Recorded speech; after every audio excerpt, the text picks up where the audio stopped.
근데 채무자 입장에서는 채권자든지 혹은 채권 출신 회사에서 이런 돈을 갚아라. 안 갚으면 뭐 어떻게 하겠다. 안녕하세요. 회생에틱 김웅 변호사입니다. 미리 예고를 드렸는데 오늘은 추심에 대해서 말씀을 드리기로 했고요. 이 채무자 입장에서 봤을 때 추심은 크게 한 3가지 정도로 나눌 수 있습니다. 추심의 유형은 금융감독원에서 채무자에게 의무적으로 어떤 사항을 알리라고 안내하라고 되어 있는 게 있습니다.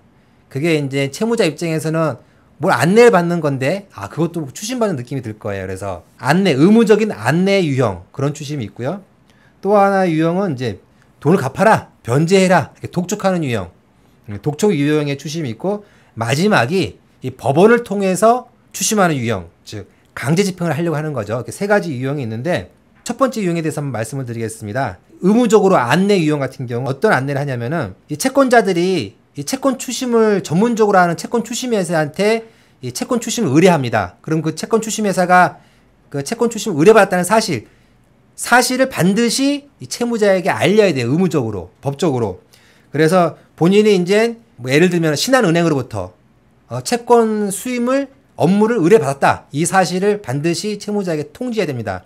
본격적으로 독촉을 해야 될 거 아닙니까? 독촉하기 3일 전에, 3일 후부터는 독촉 업무에 착수하겠다. 추심을 시작하겠다. 이 안내를 또 미리 해야 됩니다. 여기 안내할 때 뭐가 들어가냐면은 추심 업무가 어떤 순서로 이루어지는지, 불법적으로 채권 추심을 하는 경우에는 어떻게 대응해야 되는지, 이런 요령도 안내하게 되고, 그리고 소멸시효 완성 채권에는 또 어떻게 대응을 해야 되는지, 그리고 본인들이 이제 추심할 채권의 세부 내역은 무엇인지, 이런 거를 의무적으로 안내해야 되는 거예요.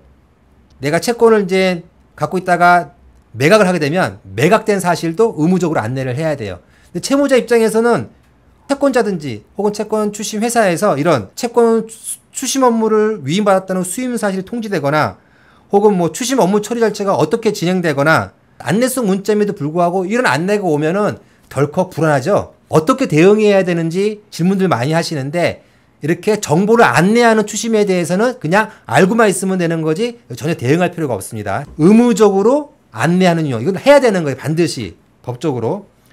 두 번째 유형은 이제 변제를 독촉하는 행위. 이제 전화를 해가지고 돈 갚아라 뭐 하는 거죠. 혹은 문자 메시지로 돈을 갚아라. 혹은 뭐 이메일이나 이제 우편물을 통해서 돈을 갚아라. 안 갚으면 뭐 어떻게 하겠다. 이런 독촉 유형이 있는 거고, 이런 독촉하는 유형의 어떤 추심은 하루에 2번밖에 못 합니다. 2번 이상을 하면은 불법 추심에 해당하는 거고요.